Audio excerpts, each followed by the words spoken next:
ইব্রাহিম আলাইহিস সালামকে যখন চলকে বসে রাখছে, এমন সময় রশি ধরে টানতেছে তারা বাবা আজর।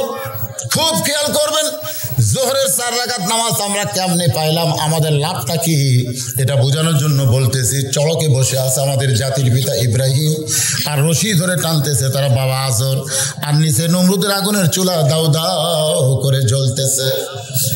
এমন সময় ফেরেশতা জিবরাইল এসে ইব্রাহিম নবীকে বলতেছেন, ওগো আল্লাহ নবী ইব্রাহিম, আপনি যদি চান আমাকে আল্লাহ 600 পাখা দিয়েছে, একটা পাখার বাতাস দেব, আগুনের চুলা সাগরে গিয়ে নিভে যাবে। আমাদের জাতির পিতা মুচকি মুচকি হাসতেছেন। জিবরাইল বলে, আপনি হাসেন কেন? বলে, হাসার কারণ হলো ইয়াকা নাবুদু ওয়া ইয়াকা নাস্তাইন, আমি গোলামি করি কার? তাহলে সাহায্য চাবো কার কাছে? তুমি ফেরেশতার কাছে, আমার চাওয়ার কিছু নাই। হাসবি আল্লাহু নিমাল ওয়াকিল ওয়া নিমাল মাওলা ওয়া নিমান নাসির। তো এখনই জিবরাইল বলতেছে, তাহলে কান্দেন কেন?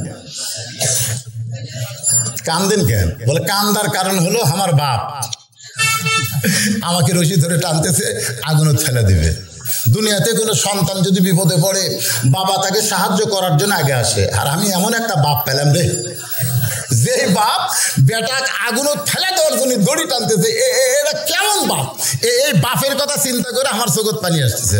আপনার বলেন তো এটা ভালো বাপ না খারাপ বাপ?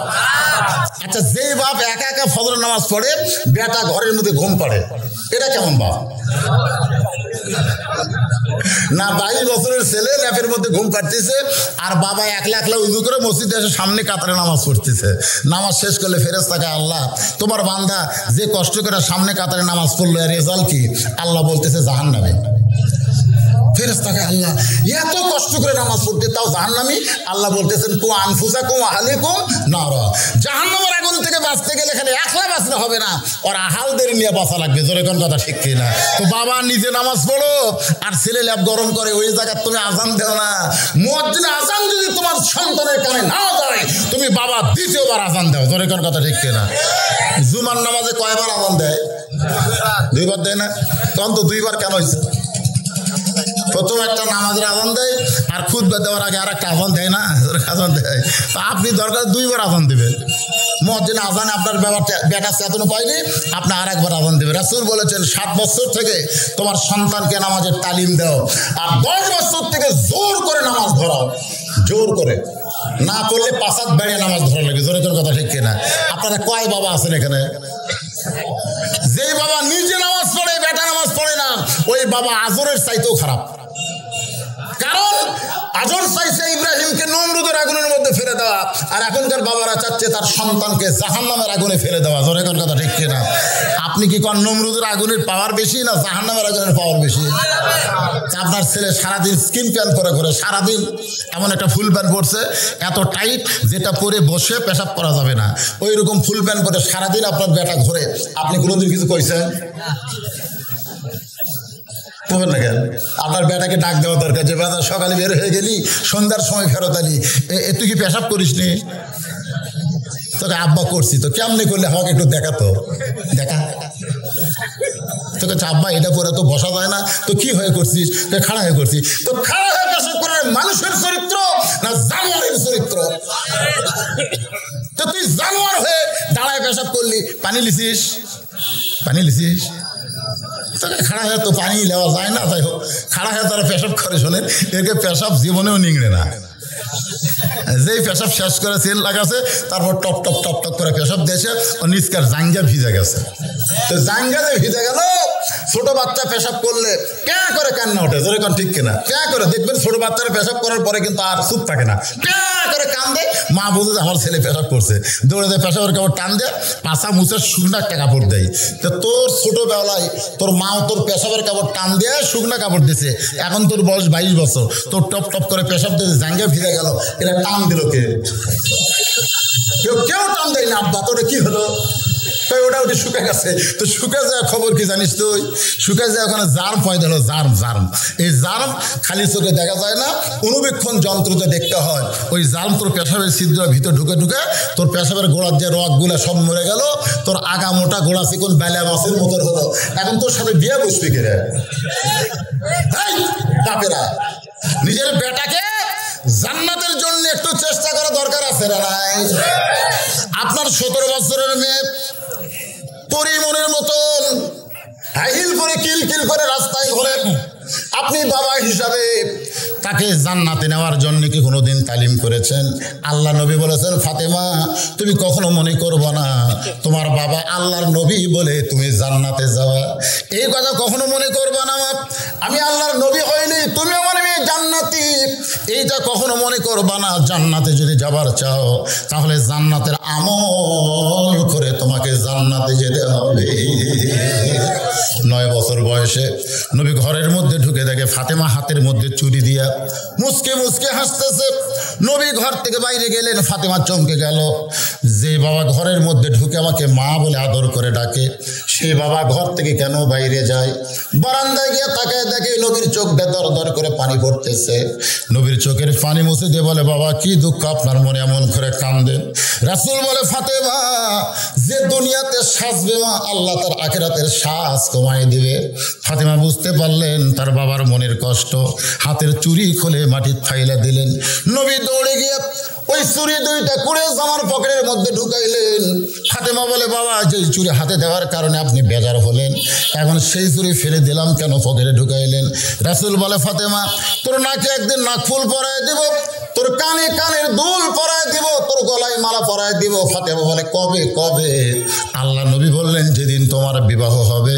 ও ফাতেমা, মেয়েরা কেবলমাত্র এক পুরুষের জন্য সাজতে পারবে, মেয়েরা কেবলমাত্র একজন পুরুষের জন্য সাজতে পারবে, সেই পুরুষ হলো তার স্বামী। স্বামী ছাড়া অন্য কোনো পুরুষের জন্যে মেয়েরা সাজতে পারবে না। তাহলে আপনার মেয়ে যে এত সাজে কার জন্যে? ওর তো বিয়ে হয়নি। আমি সবাইকে বলতেছি না, যাদের মেয়েরা এরকম সাজে তার খুব বলতেছি। কি কারণ আপনার মেয়ের বিয়ে হচ্ছে? কথা কর না কেন, এত সাজে কেন? হ্যাঁ, সাজা খুঁজে রাস্তায় ঘুরতেছে। আমাদের যুবকগুলো সোনার যুবক, বাংলার একটা যুবকের দোষ আমি দেব না। মেয়েরা যদি আজও পর্দানিশী হয়ে যায়, প্রত্যেকটা যুবকেরা মসজিদের সামনে কাতারে দাঁড়াবে। এখন কথা ঠিক এই বেপর্দা করুক, দেখে সুন্দর নারী দেখলে পরে আমার দিল দেওয়ানা করে, ওইলে ওইলে ওইলে দেওয়ানা মানে কি পাগল হয়ে গেছে। তো এখনকার যুবকেরা এই বেপর্দা মেয়েদের জন্য পাগল হয়ে গেছে। এই যুবকের কোনো দোষ নাই। সরকার খালি অযথা ধর্ষকের মৃত্যুদণ্ড ঘোষণা করলো। সরকার অযথা ধর্ষকের মৃত্যুদণ্ড কেরে পরিমণি যদি ন্যাংটা হয়ে ঘরে, আমাকে যুবকেরা কি করবি রে? এটা কি ফেরেশতা? আপনারা বলেন তো, জেলের মধ্যে পরিমণির হাতত মেহেন্দি কে দিয়ে দিল? যাই মেহেন্দি দিছে এমনি এমনি দিছে। কিছুদিন আগে দেখা গেল, শোনা গেল পরিমণি সন্তানের মা হতে চলেছে। তোর বিয়ে হয়নি, ওই সন্তানের মা হলো কেমন? ও মা হওয়ার পরে গায়ে হলুদ, পেটত বাচ্চা আসার পরে গায়ে হলুদ। সরকার ধরার দরকার আছে না? কথা কোন আছে না?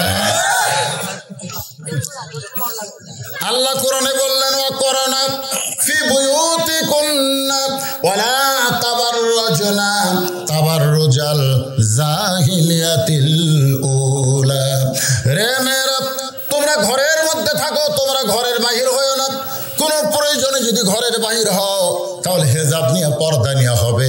ওই জাহিলি যুগের মেয়েদের মতন সাজগুজ বের হওয়ার কোন পারমিশন মুমিনা নারীর নাই। হুকুমকার হুকুমকার যখন বসি ধরে টান দেয়, এক টানে ইব্রাহিম নবী চোখ থেকে আগুনের চুলার মধ্যে পড়তেছে। আল্লাহর হাবিবুল্লাহ ওই চুলার মধ্যে আপনার জাতির পিতা পড়ার আগেই আমি আল্লাহ ঘোষণা করলাম, কুলনা ইয়া নারু কুনি বারদাও ওয়া সালামান আলা ইব্রাহিম। আগুনের চুলা শান্তির বাগান পাওয়ার সঙ্গে সঙ্গে ইব্রাহিম নবী এক নিয়তে 4 রাকাত নামাজ আদায় করে। সেই 4 রাকাত নামাজ আমি আল্লাহর এতই ভালো লাগছে, আমি সেদিন থেকে যত্ন করে রাইখা দিয়েছি। আজকে লাইলাতুল মেরাজে ইব্রাহিম নবীর ওই 4 রাকাত নামাজ আপনার উম্মতের জন্য জোহরের 4 রাকাত ফরজ হিসাবে দিয়ে দিলাম। আপনার উম্মতেরা জোহরের 4 রাকাত ফরজ নামাজ যখন জামাতের সঙ্গে আদায় করবে, ইব্রাহিম নবীর সমপরিমাণ সওয়াব আমি আল্লাহ দান করে দিব। লিল্লাহি আল্লাহ নবী বললেন, আল্লাহ আমি ওয়াদা করছি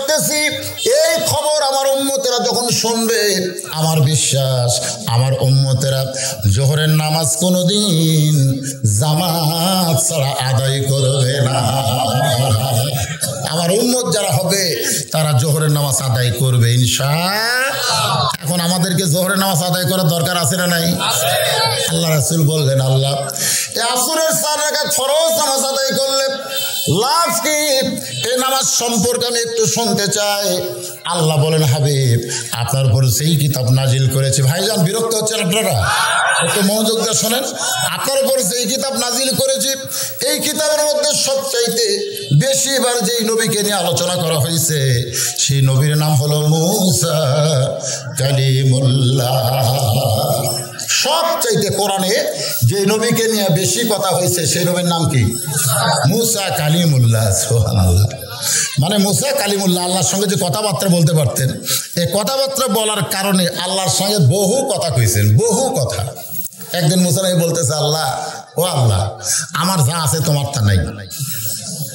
আল্লাহকে কথা বলার সাহস আছে বলে, সুযোগ পাইছো বলে যা ইচ্ছে তাই কও। হ্যাঁ মুসা তোর কি আছে? আমার তা নাই। আল্লাহ বলে, আল্লাহ মুসা বলতেছে, আল্লাহ তোমার কি আছে কও? আমার মৃত্যু আছে কিন্তু তোমার মৃত্যু নেই। আল্লাহ বলতে ঠিকই তো তাই। একদিন মুসা নবী বলতেছে, আল্লাহ মনে করো তুমি যদি মুসা হও আর আমি যদি আল্লাহ হই, তুমি কি চাইবা কও? আল্লাহ কয়, মুসা রে তুই কোনোদিন আল্লাহ হতে পারবি না। মুসা বলতেছে, আল্লাহ রে তুমি কোনোদিন মুসা হতে পারবে না। তোমার জায়গা তুমি, আমার জায়গা আমি। তোমার যেমন দাম আছে আমারও তেমন দাম আছে। তুমি হলো উপর আল্লাহ, আমি হলাম নিচু আল্লাহ। সবসময় আল্লাহর সঙ্গে গল্প করতে পারতেন। মুসা নবীকে নিয়ে আল্লাহ কোরআনে বেশি আলোচনা করেছেন। একদিন মুসা নবী তুর পর্বতে গিয়ে দাঁড়ায় আছে। আল্লাহ বলে, মুসা তোমার খবর কি? মুসা বলতেছে আলহামদুলিল্লাহ। কিছুক্ষণ পরে মুসা নবী বলতেছে, আল্লাহ আপনার খবর কি? আল্লাহ বলতেছেন, আমার খবর যদি জানবার চাও, ইযহাব ইলা ফিরাউন ইন্নাহু তাগা। মারাত্মক কথা। আল্লাহ বলতেছে, মুসা আমি আল্লাহ কেমন আছি যদি জানবার চাও তাহলে ফেরাউনের কাছে যাও। বর্তমানে বাংলাদেশে আল্লাহ কেমন আছে যদি জানবার চান তাহলে কুটি যাবেন? কথা কয় না। বর্তমানে আল্লাহ কেমন আছে? কিছুদিন আগে একজন কইছিল না যে বিসমিল্লাহ তুলে দেবো, রাষ্ট্রধর্ম তুলে দেবো। মনে হয় সব তুলে দেওয়ার ক্ষমতা আল্লাহ পাক দিছে। এমন কথা বলতেছিল আটকানোর মতন কোনো লোক নাই। ওর কিছু তেল বাস সাগরে দিয়েছিল, ওই যা কয় খালি তালি ফুটে। তোর এখন কথা ঠিক কিনা?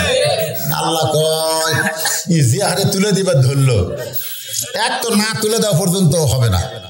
আল্লাহ তুলে দেয়নি, দিয়েছে না দেয়নি? আল্লাহ কিন্তু ধরে না, ধরে না, কিন্তু ধরলে তুইজ্জু মান তাশা পড়েন, তুইজ্জু মান তাশা ওয়া তুযিল্লু মান তাশা বিয়াদিকাল খায়র ইন্নাকা আলা কুল্লি শাইইন কাদির। সম্মান দেওয়ার মালিককে, অপমান করার মালিককে, ভালো মন্দর মালিককে, সমস্ত ক্ষমতার মালিককে। সমস্ত ক্ষমতার মালিক আল্লাহ হওয়ার পরেও আল্লাহ মুসাকে বলতেছে, আমি আল্লাহ কেমন আছি যদি জানবার চাও তাহলে ফেরাউনের কাছে যাও। ইযহাব ইলা ফেরাউন, ইযহাব মানে যাও, আদেশ করতেছে। ইলা মানে ফেরাউনের দিকে, ফেরাউনের দিকে যাও। ইন্নাহু, এটাই হচ্ছে কথা। ইন্নাহু তগা। তগা মানে কি? হুজুরে যে মার্কেট দেখতেছেন এটা আমার, ওই সাইডে যে দেখতেছেন ওটাও আমার, এই সাইডে যা দেখতেছেন আমার ভাইয়ের, পিছন দিকে আমার বাপ চাচার, এলাকার মধ্যে পাও দেওয়ার জায়গা কারু নাই। এটাই হচ্ছে তগা। সবাই যদি তোমাকে হয় আল্লাহ কোনটা, তো হচ্ছে আল্লাহটা দেখতে গেলে 2 মিনিট হাঁটা লাগবে। চলো দেখি। মসজিদের কাছে এসে বলতেছে, হুজুর এখানেও আল্লাহর কিছু ছিল না। এই যে মসজিদ দেখাচ্ছে, বলতেছে এখানেও আল্লাহর কিছু ছিল না, আমার চাচা এই 10 শতক আল্লাহ দান করছে, আর আমরা টাকা পয়সা দিয়ে আল্লাহ মসজিদ বানিয়ে দিচ্ছি। ফেরেশতাকে আল্লাহ এটা কোন দেশ? আল্লাহ বলতেছে ওটাই ফেরাউনের দেশ। যেই দেশে আমি আল্লাহর কিছু নাই, ওরা দান করলে আমি পাই, ওরা টাকা দিয়ে মসজিদ বানায় দেয়। আমি আল্লাহর সাথে গরিব বাংলাদেশে কেউ নাই রে। দরকার কথা ঠিক কিনা? বর্তমানে বাংলাদেশে ফেরাউনি শাসন চলতেছে। একবার ক্ষমতা পেলে আর ছাড়বার চাচ্ছে না, দিনের ভোট রাতে মারতেছে। বসছি ঠিকই আর নামবো না। ছয়তলা ছাদের উপর যায়, ছয়তলা যায়, 1.5 লাখ টাকার খাট আর 12,000 টাকার কম্বল। 9টার সময় ওড়ে তার মানে মুখে দিয়ে কয় আমার বাড়ি আমার ঘর, আমাক নামাইকে, আমাক নামাইকে। কি মশান! 9টার সময়, রাত 3টার সময় একটা ভূমিকম্প খালি। ওই কিন্তু 9টার সময় কথা, আমাক নামাইকে। 3টার সময় যেই ভূমিকম্পে বিল্ডিং কাঁপা উঠছে, ওই এত ফোর্সে নামছে আর কম্বলের মধ্যে লুঙ্গি খুলে আসে, ওটা পরারও টাইম পায়নি। ন্যাংটা হয়ে তোর এখন কি হয়ে ন্যাংটা হয়ে নামছে। এখন আপনারা বলেন 9টার সময় কি কইলো আমাক নামাইকে, আর 3টার সময় ন্যাংটা করে কে নামাছে? আজকে যারা ক্ষমতার চেয়ার পায় মনে করতেছে আমাক নামাইকে, অতি সত্তর আল্লাহ তাদেরকে ন্যাংটা করে নামাবে। ন্যাংটা ন্যাংটা মানে কতগুলো তো সহজে নাম্বার চায় না, ন্যাংটা করে নামানো লাগে।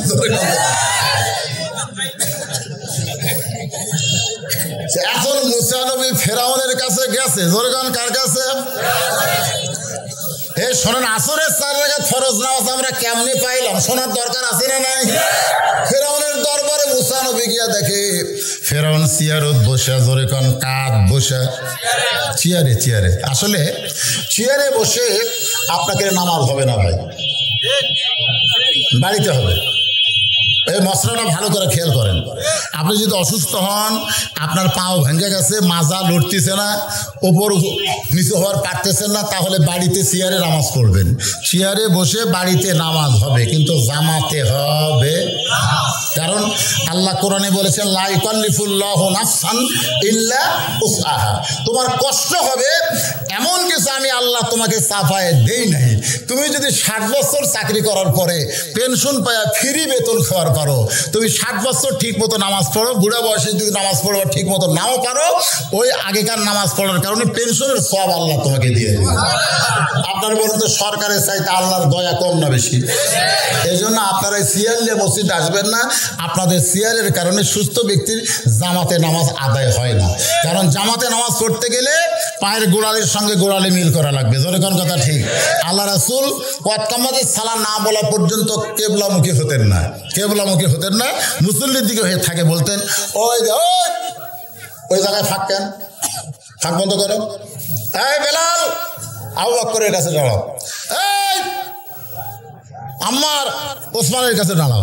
মানে রাসূল বলতো সবচেয়ে কালো মানুষ সুন্দরের কাছে দাঁড়াও, সবচেয়ে গরিব মানুষ ধনীর কাছে দাঁড়াও, সবচেয়ে খাটো মানুষ লম্বার কাছে দাঁড়াও। নবী এরকম করে কাতার সোজা না করা পর্যন্ত নামাজের নিয়ত করতেন না। এই জন্য বলেছেন কাতার সোজা করা ওয়াজিব, জামাতে নামাজ পড়া ওয়াজিব। তাহলে আপনি কাতার সোজা না করে জামাতে নামাজ পড়বেন, আপনার জামাতের নামাজ হবে না। তো এখন মুসা নবী ফেরাউনের রাজদরবারে ঢুকে দেখে ফেরাউন জিকির করতেছে। জিকিরটা কি? আল্লাহরে ধন নবীরে দিয়া, আল্লাহ গেছে গায়েব হইয়া, নবীর ধন খাজা নিয়া শুয়া আছে আজমিরে, কেউ ফেরে না খালি হাতে, খাজারে তোর দরবারে। আপনারা বলেন তো এটা কি জিকির? এটাই হচ্ছে ফেরাউনি জিকির। আমার দয়াল বাবার দরবারে কেউ ফেরে না খালি হাতে। ফেরাউন জিকির করতেছে, ফেরাউন জিকির করতেছে আনা রব্বুকুমুল আলা। ফেরাউন চেয়ারে বসে জিকির করতেছে আনা রব্বুকুমুল আলা। আমি, আনা মানে আমি, আমি হচ্ছি সমস্ত রবের উপরে। তো মুসা নবী চিন্তা করে এখনই তুর পর্বতে যার সাথে কথা বলে আসলাম সেটা কে আর এটা কে? আপনারা বলেন তো আল্লাহর সাথে যার যোগাযোগ আছে তার কাছে কোনো ভণ্ডামি চলবে? ভণ্ডামি চলবে? তো যারা কোরআন হাদিস নিয়ে সবসময় গবেষণা করে, কোরআন হাদিস না ওয়াজ করে, কোরআন হাদিস নিয়ে মানুষকে আল্লাহর পথে ডাকে, তাদের সাথে কোনো ভণ্ডামি চলবে? আমরা যারা বাংলাদেশের বক্তা, আমাদের সাথে কোরআন হাদিস আছে না নাই? আমাদের কাছে কোনো ভণ্ডামি চলবে? তাহলে আজকেই আপনাদের এখানে আসার আগে আমি সূরা কাউসার পড়েছি, সূরা কাউসারের তাফসির পড়ে আছি, এর উপর আমাকে আজকে মারা লাগবে। তোর এখন কথা ঠিক কিনা? এখন মুসা নবী আল্লাহর সঙ্গে গল্প করে আসলো, আসার পরে দেখতেছে এটি একজন আল্লাহর দাবি করতেছে, এই ভণ্ডামি চলবে? আজকে আমরা সূরা মুলক যারা পড়ি, তাবারাকাল্লাযী বিয়াদিহিল মুলক ওয়া হুয়া আলা কুল্লি শাইইন কদির, গোটা পৃথিবীর রাজত্ব কর্তৃত্ব মালিকানা কার হাতে? সমস্ত ক্ষমতার মালিক কে? আর এরা তিনবার পাতলা পায়খানা হলে যারা উঠতে পারে না তারা কয় আমার ক্ষমতা। ওই যে কাজীপুরের এলাকার দিকে গেলে ওয়াজ করবেন, কয় হুজুর এটা নাসিমের এলাকা হুজুর। পাবনা যখন সাতিয়ার দিকে ওয়াজ করা যায় কয় এটা টুকুর এলাকা হুজুর। কুষ্টিয়া যখন ওয়াজ করতে যায় কয় এটা তো মিননের এলাকা হুজুর। তো সব এলাকা যদি তোরা ভাগ করে নিস, আল্লাহর এলাকা কোনটা? ওরা সব ভাগ করে নিছে। আপনার কি মনে করতেছেন সব এলাকার মালিককে?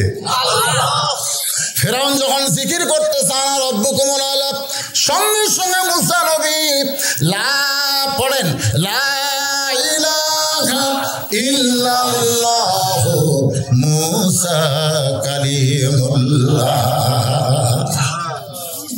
আপনারা বলেন তো এই জিকিরের কাছে ফেরাউনের জিকির খাটবি? ফেরাউন কি কয়? আমি হচ্ছে সমস্ত রবের ওপরে। আর মুসা কয় কে রে পাগলা, তুই যে আল্লাহ আল্লাহ দাবি করতেছিস, সমস্ত রবের বড় রব বলতেছিস, তুই কি খাস? তুই কি খাস? খাওয়া দাওয়া করিস? কারণ আমি যে আল্লাহর সাথে যোগাযোগ রাখছি সে আল্লাহ খায় না, খালি খাওয়ায়। সুবহানাল্লাহ কর না কেন? আমার আল্লাহ খায় না দেখে আমার আল্লাহর ঘুমও নাই, যারা খায় তাকে ঘুম আছে। লা তাখুযুহু সিনাতাও ওয়ালা নাওম, ঘুম তো দূরের কথা, তন্দ্রা পর্যন্ত নাই। হে ফেরাউন, তুই যে আল্লাহর দাবি করতেছিস, তুই কি খাস? কার সাথে যোগাযোগ করাচ্ছে? তাহলে ভাষা কি নরম হবি না গরম হবি? তুই কি খাস? তখন ফেরাউনের কাছে একজন বসে আছে, ওর নাম হচ্ছে হামান। যেরকম ওর নাম কি? হামান বলতেছে আমার আল্লাহ খায়। ফেরাউন বলতেছে তুই তো, মুসা বলতেছে তুই তো হামান, তুই তো ফেরাউনকে নষ্ট করলি। আজকে আমাদের প্রধানমন্ত্রীর ধারে এরকম কিছু হামান আছে না নাই? যে শালারা মেম্বরও ডালালে উঠতে পারবি না। আমি দেখছি এরা মেম্বরও ডালালেও ভোটে ফেল করবি, ওরা বিনা ভোটে এমপি মন্ত্রী হয়ে ওরকে যা মোশান হবে ভাই। হামান বলতেছে আমার আল্লাহ খায়। সঙ্গে সঙ্গে মুসা বলতেছে যে আল্লাহ খায় সে আল্লাহর বিপদ আছে, খাওয়ার মধ্যে যদি কম বেশি হয় আল্লাহ রাসূল বলেছেন তোমার ক্ষুধাকে তুমি 3 ভাগ করবা। যেরকম কয় ভাগ? আমরা যারা খাই আমরা কিন্তু ইচ্ছা মতো খেলে হবে না, আমরা ইচ্ছা মতো খেলে হবে। এ শোনেন নবীর উম্মতেরা, খাওয়াটা খেয়াল করেন। কি বাবা কিছু পাবেন? খাওয়াটা খেয়াল করেন, কয় ভাগ? যেরকম কয় ভাগ? 3 ভাগ করবেন। ক্ষুধাকে 3 ভাগ করবেন। 1 ভাগ খাদ্য খাবেন, 1 ভাগ পানি পান করবেন, আর 1 ভাগ আল্লাহর জন্য ফাঁকা রাখবেন। এই তরিকায় কেউ যদি খায় বিশ্বাস করেন তার এই বুকের চাইতে পেট কোনোদিন উঁচাতে যাবে না। আমি বছরে 300টা ওয়াজ করি, 300 ওয়াজে যদি 1 পোয়া করে গোস্ত খাই তাহলে কড্ডি খাই না? নিজে কিনা খাওয়া লাগবে না, পরের বাড়িতে যেটা খাচ্ছি সেই খাওয়াটাই যদি আমি ঠিক মতো বসাই তাহলে আমার বুকের চাইতে পেট উঁচা হবে না? আপনারা দেখেন তো, কুটি বুক, এরা আধার তলে পেট। কারণ যখন খাবার যাব তখন আমাদের একটা দোয়া পড়া লাগবে, আল্লাহুম্মা বারিক লানা ফিমা রাযাকতানা ওয়া কিনা আযাবান নার। কি মনে করতেছেন? খাবার যখন নিবেন তখন বিসমিল্লাহি আলা বারাকাতিল্লাহ, মুখে যখন দিবেন সুবহানাল্লাহ, যখন লাগবে আলহামদুলিল্লাহ। ঠিক কিনা বলেন? এই নিয়ম মোতাবেক, তরিকা মোতাবেক খাও, তোমার কোনোদিন শরীর ক্লান্ত হবে না, তোমার বুকের উপরে পেট কোনোদিন উঠবে না। ও মুসলমানেরা, আমাদের সকলকে রাসূল বলে, আল্লাহ কোরআনে বলেছে ইয়া আইয়ুহান নাবিয়্যু হারজিল মুমিনিনা আলাল কিতাল। ও রাসূল, আপনি মুমিনদেরকে স্ট্যান্ডিং আর্মির মতন গড়ে তোলেন, যে কোনো সময় কাফের বেঈমানেরা যুদ্ধ ঘোষণা করতে পারে, আর যুদ্ধ ঘোষণা করলে এরা যেন কাফের বেঈমানদের বিরুদ্ধে অস্ত্র ধারণ করতে পারে। আমাদের 3 দিকে ভারত আছে না নাই? যখন আছে না নাই? যে কোনো সময় ভারত যদি বাংলাদেশকে আক্রমণ করে ইন্নাল্লাহা মাস সাবিরিন বলে দূরে গেলে চলবে না, তাদের বিরুদ্ধে আমাদের অস্ত্র ধারণ করা লাগবে। জোরে কোন কথা ঠিক কি না? এখন ভারত সর্বপ্রথম যুদ্ধ ঘোষণা করেছে স্টার জলসা জি বাংলা দিয়া। ভারত দেখতেছে বাংলাদেশের মুসলমানকে যদি পঙ্গু করবার চাও তাহলে স্টার জলসা জি বাংলা ঢুকে দাও, ওদের বউগুলো যদি নষ্ট হয়ে যায় একটা মরদ মানুষও ভালো থাকবে না। দেখছেন কিভাবে চক্রান্ত করছে। আজকে আপনার বউকে বলেন যে বাংলাদেশের এটিএন বাংলা দেখো, চ্যানেলাই দেখো, বাংলাদেশের কত সেন্টার মার খাচ্ছে রে, এইগুলা দেখো। আপনার বউ কবে দেখবো না। কি দেখবা? বলে স্টার জলসা জি বাংলা দেখবো। স্টার জলসা জি বাংলা যখন দেখতেছে তখন প্রত্যেকটা নাটকের মধ্যে, ভারতের নাটকের মধ্যে হিন্দুদের পূজা আছে না নাই? পূজা আছে। দেখবে নাটক চলতে চলতে হঠাৎ পূজা লো লো লো লো করে বাঁচতেছে, গণেশ আসতেছে, গণেশ। এই পূজাগুলো মুসলমানের ঘরের মধ্যে হচ্ছে। আপনারা বলেন তো, যেই মুসলমানের ঘরে পূজার বাদ্য বাজতেছে ওই বাড়িতে আর কোনো বরকত থাকবে? এখন স্টার জলসা দিকে এসে আপনি রাতের খাবার দিচ্ছে, আপনার বউ আপনার খাদ্য খাওয়া দিয়ে খেয়ে আপনি ফজর নামাজ পড়বে, সে এখন পাবেন না। এখন স্টার জলসা জি বাংলা বন্ধ করা লাগবে, না হয় যে বউ দেখবি ও তালাক দেওয়া লাগবে, যে কোনো একটা করা লাগবে। আপনি কোনটা করবেন? বউ তালাক দিবেন না স্টার জলসা জি বাংলা বন্ধ করবেন? যে কোনো একটা করা লাগবে।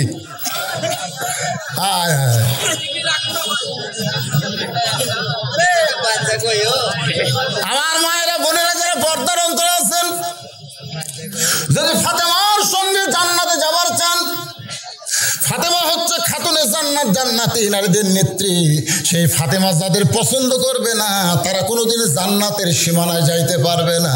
তাহলে ফাতেমার নেতৃত্বে যদি জান্নাতে যাবার চান তাহলে ভারতের স্টার জলসা জি বাংলা বন্ধ করার দরকার আছে না? আমার মায়েদের বলতেছি, মা আপনাদের আমল কিন্তু খুব একটা বেশি না, মাত্র 4টা আমল করবেন, 8টা জান্নাতের দরজা খোলা পাবেন। 1 নম্বর হলো নামাজ, 2 নম্বর রমজান মাসে রোজা, 3 নম্বর শরীরের হেফাজত পর্দা করা, আর 4 নম্বর স্বামীর কথা মতো চলা।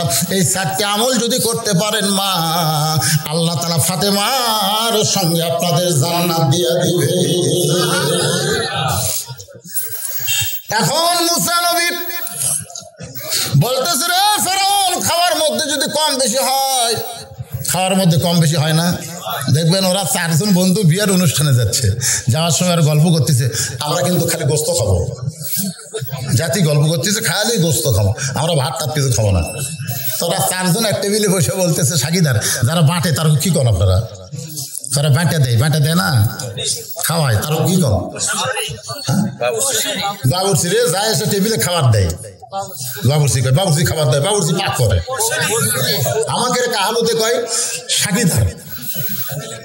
এখন সাকিদার যে আইছে তখন বলতেছে যে আপনি থাকা লাগবে না, আপনি হয়তো বেশি দিবেন, আমরা নষ্ট করবো, দরকার নাই, আপনি গোস্তর গামলা দিয়ে যান, আমরা নিয়ে খাবো। তো দিয়ে দুধটা দেখতেছে ওরা খালি গোস্তই খায়। তো সাকিদার দৌড়ে মেয়ের বাপক বলতেছে যে ভাই যে হারে খাচ্ছে তো মানুষ না কুত্তা খায়, 500 টাকা কেজি গোস্ত, এরা 3 জন যে হারে খাচ্ছে।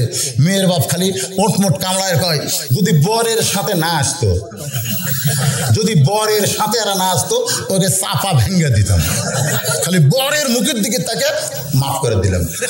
এই জন্য ইমাম গাজ্জালি বলেছেন, মুসলমান হলো বরের জাত আর কাফের বেঈমান হলো বরযাত্রী। এই দুনিয়াতে মুসলমানের ওসিলায় আল্লাহ কাফের বেঈমানদেরকে খাওয়াচ্ছে। জোরে কার কথা ঠিক কিনা? আপনারা বলেন তো, বিয়াতে যদি বর না যায় বরযাত্রী খাওয়া হবে? আজকে দুনিয়াতে মুসলমান না থাকলে ইহুদি খ্রিস্টান কাফের বেঈমান কে খাবার পাইতো না? শুধু মুসলমানের মুখের দিকে তাকায়া আল্লাহ কাফেরদেরকে খাবার দিচ্ছে। জোরে কার সুবহানাল্লাহ। তোরা খাইতে খাইতে একেবারে এই পর্যন্ত খাইছে, এই পর্যন্ত। আপনারা বলেন তো খাওয়ার নিয়ম নাই? এমন খাওয়া খাচ্ছে 250 গ্রাম গোস্ত আপনার পেটের কল কবজা হজম করে পারবে, কিন্তু এরা ঢুকাছে 700 গ্রাম। এখন পেটের মধ্যে গোস্ত যাওয়ার পরে কল কবজা বলতেছে, আল্লাহ যে হারে ঢুকাছে আমরা তো পারতেছি না, আল্লাহ কয় তোরা হরতাল কর। এখন পেটের কল কবজা হরতাল করছে, এই 700 গ্রাম গোস্ত পচে যাচ্ছে, যদি হজম না হয় পচবি না, পচে এখন ধোঁয়া ডেগুস মারতেছে, পায়খানার চাইতেও খারাপ গন্ধ। এখন চিন্তা করে কি করা যায়, ডাক্তারের কাছে গেছে, ডাক্তার দিয়েছে জাইমেট, মডিগার্ড জাইমেট খাও, পারলে দুই বোতল টাইগার খাও। ওই এখন মডিগার্ড জাইমেট আর টাইগার একসাথে বসার পরে উপর দিকে ঢেউসোরা বন্ধ, কিন্তু নিষ্কার গিরা দিতে ছাড়ে। এই গিরা ছাড়া দেওয়া না হলো ডিসেন্টি, পাতলা পায়খানা। মনে করেন ফেরাউনের পাতলা পায়খানা। একবার পায়খানা করে ফেরাউন উঠবার সাথেই আবার পেটে কামড় দিছে। ফেরাউন আবার বসে আবার পাতলা পায়খানা করে উঠবার সাথেই আবার পেটে কামড় দিছে। আবার যেই বসে উঠবার চাই আর পারে না, মাথা ঘুরে পড়ে গেছে। আল্লাহ দাবি করা ফেরাউন পায়খানা করতে করতে পায়খানার মাথা ঘুরে পড়ে গেছে। এটা মুসা নবী ফেরাউনকে হেকমতের সাথে উদউ ইলা সাবিলি রাব্বিকা বিল হিকমা, হেকমতের সাথে বলতেছে। ফেরাউন যখন মাথা ঘুরে পড়ে যায়, এমন সময় ফেরাউন চিল্লায় বলে, কে কোথায় আছো রে, আমাকে একটু টাইনিয়া বের করো। এখন পায়খানার দরজা খুলে ফেরাউনের সাঙ্গ পাঙ্গ তাকায় দেখে আল্লাহ কাত হয়ে পড়ে আছে। যখন কে কাত, কিছুক্ষণ আগে কইছে আমার রব্বুকুমুল আলা, সে আল্লাহ এখন কাত হয়ে পায়খানা পড়ে আছে। আপনার এখন তো ফেরাউনের যারা চাকরি করে সব কি ফেরাউনের পক্ষে? সব কি ফেরাউনের পক্ষে? বর্তমান যারাই চাকরি করতেছে সবাই কি পক্ষে? চাকরি করেও সরকারি বেতন খায়ও অনেকে সরকারের বিপক্ষে আছে। সেটা এখন ওই সুযোগ পাচ্ছে।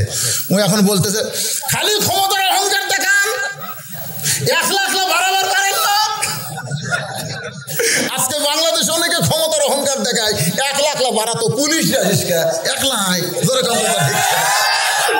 কত বড় মাস্তান, জনগণই তো শিকার দিবে ধরে চারিদিকে পুলিশরা ঘোরো আর ক্ষমতা আয় বাড়ায়। একজন ফেরাউনকে বলতেছে এত ক্ষমতা দেখার 1 লাখ বাড়াবার পারেন না। ফেরাউন বুঝবার পারছে মুসা তার আসল কথায় হাত মারছে, ধর। যেই বলছে ধর, মুসা বলতেছে আল্লাহ ফেরাউন আমাকে ধরবার চাই। আল্লাহ বলতেছে মুসা এই মুহূর্তে ফেরাউনের সঙ্গে তোমার লড়াই করা চলবে না, বরং তুমি দৌড়াও। মুসা বলতেছে আল্লাহ কোথায় দৌড়াবো? আল্লাহ বলে দৌড়াও। যখন মুসা দৌড়াই, ফেরাউন পিছন থেকে বলতেছে আমার ভয়ে মুসা দৌড়াচ্ছে, আমার ভয়ে মুসা দৌড়াই। মুসা বলতেছে আল্লাহ আমি তোমার হুকুমে দৌড়াই, আর ফেরাউন বলতেছে আমার ভয়ে দৌড়াই, আমি কি বলবো? আল্লাহ কয় মুসা কিছু বলিস না, কারণ জাগা মতো মার দেওয়া লাগবে। জোরে কম কিছু বলিস না রে, জাগা মতো মার হবি রে। 3 দিকে ফেরাউন সৈন্য সামন্ত নিয়ে, সামনে হলো দরিয়া, সামনে হলো সাগর। এবার মুসা বলতেছে আল্লাহ কি করব? আল্লাহ বলতেছেন হাসবুনাল্লাহু নিমাল ওয়াকিল ওয়া নিমাল মাওলা ওয়া নিমান নাসির। যারা আল্লাহু আকবার। দরিয়াকে রাস্তা করে দিল, 12টা রাস্তা হলো। রাস্তার মাঝখানে গিয়ে মুসা নবী আল্লাহর শুকরিয়া দেন, 4 রাকাত নামাজ আদায় করলেন। ওই 4 রাকাত নামাজ আল্লাহর এতই পছন্দ, আল্লাহ বলেন হাবিব ওই দরিয়ার তলায় মুসা নবীর 4 রাকাত নামাজ আমি যত্ন করে রাখা দিয়েছি। ওই 4 রাকাত নামাজ আপনার উম্মতের জন্য আসরের 4 রাকাত হিসেবে দিয়ে দিলাম। আপনার উম্মতেরা আসরের 4 রাকাত ফরজ নামাজ যখন জামাতের সঙ্গে আদায় করবে, মুসা নবীর সমপরিমাণ সওয়াব আমি আল্লাহ দিয়া দিব।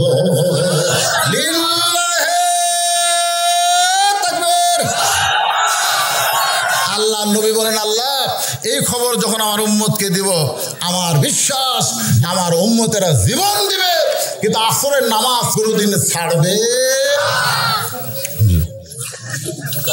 করবো তো, অসুবিধা নেই। এখন আর 2 ওয়াক্ত নামাজ আছে, একটা মাগরিব আর একটা এশা। যদি এই 2 ওয়াক্ত নামাজের ওয়াজ করতে আমাদের 1 ঘন্টা লাগে, অসুবিধা আছে? আজকে এশার নামাজ কখন হবে জানেন? না 10টায় না, এখানে আমি যখন আখিরি মোনাজাত করব তখন এশার নামাজ হবে। প্রতিদিন এশার নামাজ এই সময় আপনারা শেষ করে দিতেন, এখন বাজতেছে 7:45। আপনারা কয়টার সময় এশার নামাজ পড়েন? 7:30টায় পড়েন, সেই হিসাবে 15 মিনিট পার হয়ে গেছে। তা আমি তো ওয়াজ করতেছি, খুব মজা পাচ্ছি, কারণ যেভাবে আপনারা শুনতেছেন ভাল লাগতেছে না? ওটা নাই বসা নাই, মাশাআল্লাহ। আমাকে বলতেছে হুজুর আপনি ওয়াজ করেন যতক্ষণ মন চাই, কিন্তু আমাদের মসজিদের জন্য 10টা মিনিট, একটু কালেকশন করেন। হ্যাঁ 10টা মিনিট, বেশি সময় দেওয়া যাবে না। এই 10টা মিনিট আদায় করে আমি আবার বাকি 2 ওয়াক্ত নামাজ নিয়ে আপনাদের সামনে আলোচনা করবো। ভাই ওটা বসার দরকার নেই, আপনারা যারা দিবেন মসজিদে 1000, 2000, 5000, 10,000 যারা দিবেন তারা উঠে এসে দিবেন। আর আপনারা যারা বসে থেকে দিবেন তাদের কাছে রুমাল ব্যাগ যাবে। আপনারা আল্লাহর হস্তে, আল্লাহর ঘর মসজিদ যারা তৈরি করে, আল্লাহ রাসূল বলেছেন আল্লাহ তাদের জন্য জান্নাতে একটা ঘর বানায় দেয়। এই সময় যারা সাইডে আছেন আপনারা নড়বেন না, আপনারা কেউ নড়বেন না, ওইভাবে বেড়া হয়ে থাকবেন। হ্যাঁ বেড়া হয়ে থাকবেন। এই গামছা নিয়ে যাচ্ছে। আপনাদের মধ্যে এমন কোনো 10 জন ব্যক্তি নাই যে 1000 করে টাকা এই আল্লাহর ঘর মসজিদে দিবেন। এখানে অনেক ব্যবসায় আছে, 5,000, 10,000 টাকা দেওয়ার মতো লোক আছে। আসেন, এই তোমরা ক্যামেরাম্যান এখন ডিস্টার্ব করো না, এখন ডিস্টার্ব করো না। হইচই না, মাত্র 10 মিনিট, ঘড়ি ধরে 10 মিনিট আদায় করার পরে আমি আবার ইনশাল্লাহ কন্টিনিউ আলোচনা করবো মাগরিব এবং ইশার। মাশাল্লাহ 100 টাকা, 1000 টাকা চাইছি।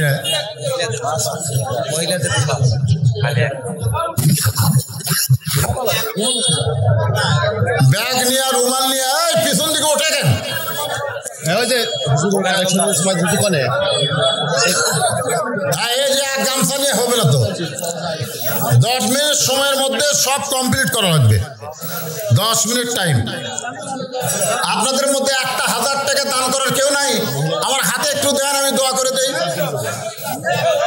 কত টাকা, কত হালে, কত দিকে যায়। এখানে অনেক ব্যবসা আছে। ব্যবসা ভাইদের বলতেছি আপনাদের মসজিদের অনেক কাজ এখনো বাকি। সে বাকি কাজ করতে গেলে আপনাদের কিছু সহযোগিতা করা লাগবে ভাইজান।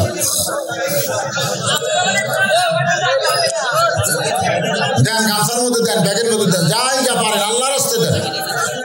আপনি যা পারবেন আল্লাহর 100, 500, 1000 যে যা পারেন আল্লাহর রাস্তে দান করেন, আল্লাহর রাস্তে দান করেন। আব্দুল মুমিন 1000, এই তো পাওয়া গেছে। লিল্লাহে তাকবীর। আব্দুল মুমিন 1000 টাকা করে দেন। মারহাবা। সোহাগী মাইক সার্ভিস, এই মাইক আলা দোয়া চায় 500 টাকা দান করছে। আল্লাহ তার ব্যবসার মধ্যে বরকত দিবেন, আল্লাহুম্মা আমিন। ভাইজান দেন 1000 টাকা দেন। একজন দিচ্ছে, একজন। আল্লাহ আরেকজন বান্দা আসেন। কি করবেন টাকা নিয়ে? কাফনের কিন্তু পকেট নাই। কোটি কোটি টাকা থাকবে দুনিয়ায়, কবরে কিছুই নিয়ে যাওয়া যাবে না। আজকে মসজিদে যারা দান করবেন এই দানটা তাদের জান্নাতি ব্যাংকে আল্লাহ অ্যাকাউন্ট করে দিবে। আসেন সবাই হইচই না করে আল্লাহর হস্তে দান করেন। বাপ মা যাদের কবরে গেছে, বাপ মা রুহের মাগফিরাতে, আপনাদের মধ্যে এমন কোনো সন্তান নাই যে আল্লাহ আমি বাপ মা রুহের মাগফিরাতে 1000 টাকা এই মসজিদে দিয়ে দিলাম। 1000 টাকা। মসজিদ কমিটির যিনি সভাপতি, মসজিদ কমিটির সেক্রেটারি, মসজিদ কমিটির কেশিয়ার, আমি তাদেরকে বলবো মাশাআল্লাহ মাশাআল্লাহ। আল্লাহ তোমার একজন বান্দার সামনে বসে আসলো 1000 টাকা আল্লাহ তোমার ঘর মসজিদে করছে দান, আল্লাহ দানকে কবুল করেন। আরেকজন আল্লাহর বান্দা 500 টাকা দান করলো। আল্লাহ যে নিয়তে দান করছে আল্লাহ তার নেক নিয়ত নেক আশাকে আল্লাহ আপনি কবুল করেন। মহিলাদের মধ্যে যান, মহিলাদের মধ্যে যান, আমার মায়েরা দান করবে। আমি দোয়া করে দেবো মা আপনারা দান করেন। মা খাদিজার সঙ্গে আল্লাহ যেন আপনাদের জান্নাত দিয়ে দেয়। মাশাআল্লাহ। লিল্লাহে তাকবীর। বেজগাতি শাখার ইসলামী ব্যাংক 2000 টাকা দান করেছে। আল্লাহ তাদের দানকে কবুল করে, আল্লাহুম্মা আমিন। আপনাদের এখানে ব্যবসায়ীরা তো দান করার কথা। ব্যবসায়ী এই বাজারের মসজিদ আর বাজারের ব্যবসায়ীরা যদি দান না করে বাইরের লোকেরা করবে? তাই এই কমিটিরা কোথায় গেল? মসজিদ কমিটির লোকেরা আপনারা কি আগে আদায় করছেন? বাজারকে আগে আদায় করছেন? আসবে কখন? এত আজ করা লাগবে। দানকারী গো পিতা মাতা সুখে রাখো কবরে, নূরের টুপি পরাইয়া উঠাবেন রোজ হাসর। আল্লাহর ঘরে আল্লাহর রাসূল বলেছেন আমার ঘর যারা বানায় দেয়, তৈরি করার সহযোগিতা করে, আল্লাহ তাদেরকে জান্নাতে একটা ঘর দেয়। জান্নাতে আপনারা জান্নাতে ঘর পাওয়ার আশায় আল্লাহর রাস্তায় আসেন, আল্লাহর রাস্তায় আসেন।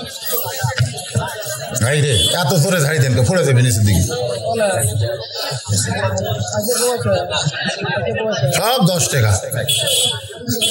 আপনার কাছে যদি বড় নোট থাকে ছোট নোট দিলেন। আল্লাহ কোরআনে বলেছেন লান তানালুল বিররা হাত্তা তুনফিকু মিম্মা তুহিব্বুন। তোমার যে টাকাটা তুমি সবচেয়ে পছন্দ করো সেটা আমাকে দাও। ইমাম হোসেন মন্ডল, হাজী ইমাম হোসেন মন্ডল, আলহাজ ইমাম হোসেন মন্ডল 1000 টাকা দান করেছে। আল্লাহ তার দানকে কবুল করেন। আল্লাহ যে নিয়তে দান করছে আল্লাহ নেক নিয়ত নেক আশা পুরো করে, আল্লাহুম্মা আমিন। হ্যাঁ দেন, সবাই দেন, খালি 10 টাকা 20 টাকা লোড দেওয়া টোপলা ভরে গেছে। আর নাই টাকাই, কয় টাকায় আসতেছে, রুমাল আসতেছে, সবাই দান করেন বাবা। একটু জিকির করেন, লা ইলাহা ইল্লাল্লাহ, লা ইলাহা। মাশাআল্লাহ, কি নাম বাবা? জাফর আলী।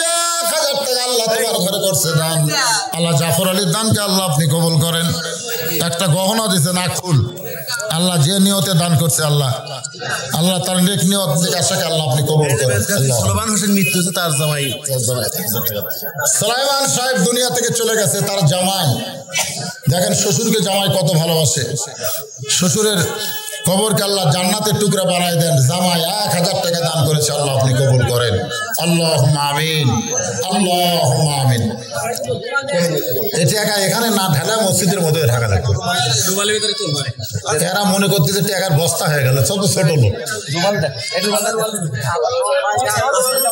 একটা রুমাল দাও। এই 1000 2000 করে যারা দিবেন অল্প সময়ের মধ্যে আসেন, আমি আমার ওয়াজে চলে যাবো, বোঝেন না? তাড়াতাড়ি আসেন বাবা, যারা দিবেন দেরি করেন না, দেরি করেন না। আমি মসজিদ কমিটির সভাপতি সাহেবের সাথে একটু দেখা করবার চাই। এই মসজিদ কমিটির সভাপতিকে ডাক্তার রিয়াজুল ইসলাম সাহেব আসেন। এই সময় আদায় করা হচ্ছে আপনার সভাপতি সেক্রেটারি কেশিয়ার যদি দূরে থাকেন তাহলে হবে, তাই আসেন আসেন।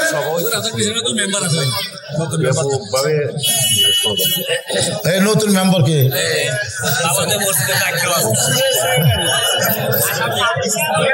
এইবারই নতুন মেম্বার হয়েছে, আবার আপনি কেশিয়ার, ও আবার কেশিয়ার, তাহলে তো দুই দিকে দান করা লাগবে। আমার ছেলেও চাকরি পাইছে সরকারি, মাশাআল্লাহ রে, চারিদিক দিয়ে। জহুর ইসলাম 500 টাকা দান করছে, আল্লাহ কবুল করেন। জহুর ইসলামের দান করলাম, এইভাবে দেন ভাই, 1000 টাকা 2000 টাকা যে যা পারবে না আল্লাহ রাস্তা দেন, দেন আপনার দেন, দেন আপনার দান। দিচ্ছেন কখন দিলেন সেটা? আল্লাহ তোমার একজন বান্দা 200 টাকা দান করছে, আল্লাহ কবুল করেন। আসলে কতগুলো গাড়ির টিকিট তো বাসের মধ্যে কাটা হয় না, কাউন্টারে কাটে, এর মধ্যে কাউন্টারে কাম সারছে। তো বলতেছে হুজুর আমরা দিছি, আসলে না দিলে হবে না, অনেকে গোপনে গোপনে বড় দান না করলে এত বড় মাহফিল অবশ্যই দিছে। তারপরেও যারা দান করেননি আমি তাদেরকে একটু সুযোগ দিলাম আর কি, একটু মহব্বত জিকির করেন, লা ইলাহা ইল্লাল্লাহ, লা ইলাহা ইল্লাল্লাহ, লা ইলাহা ইল্লাল্লাহ, লা ইলাহা ইল্লাল্লাহ, লা ইলাহা ইল্লাল্লাহ, লা ইলাহা ইল্লাল্লাহ, লা ইলাহা ইল্লাল্লাহ, মুহাম্মাদুর রাসূলুল্লাহ সাল্লাল্লাহু আলাইহি ওয়াসাল্লাম। মা বোনকে তো হ্যাঁ, মা বোনকে রুমাল আইছে,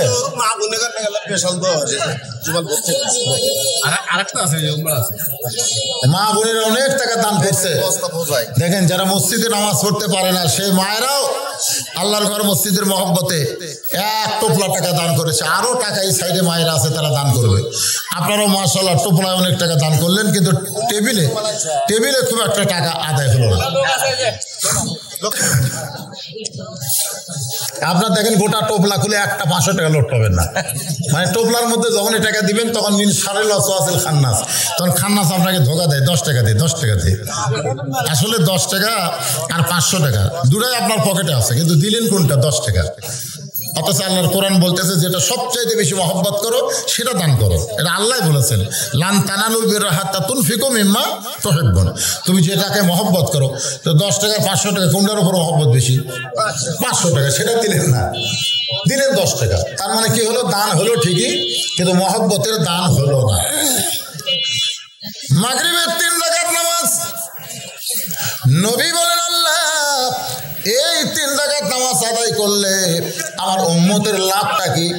আল্লাহ নবী বললেন, আল্লাহর হাবিব আপনার উপর যেই কোরআন নাজিল করেছি সেই কোরআনের মধ্যে একজন নবী যাকে দ্বিতীয় আদম বলা হয়, একজন নবীর কথা বলা হয়েছে, সেই নবী হলো ইয়াকুব নবী। ধরে কোন নবী?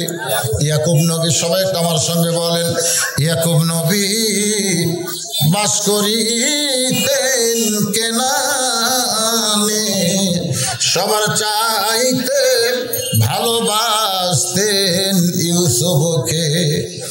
আপনারা একটা বিষয় জানলে খুব খুশি হবেন, সেটা হলো বাবা আদম থেকে আমাদের নবী পর্যন্ত যত নবী আল্লাহ দুনিয়াতে পাঠাইছেন, বাবা আদম থেকে আমাদের নবী পর্যন্ত যত নবী দুনিয়াতে পাঠাইছেন, তার মধ্যে একজন নবী বিয়ে করছেন মাত্র একটা।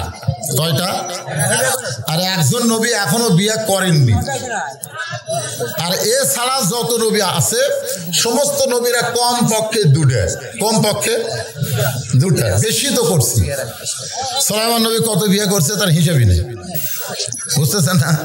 আর আমাদের নবী বিয়ে করছে 11টা। কয়টা? 11টা।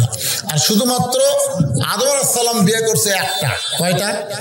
একটা বিয়ে করছে। আর ঈসা আলাইহিস সালাম এখন পর্যন্ত বিবাহ করেনি। আর যত নবী তারা কমপক্ষে কয়টা করছে?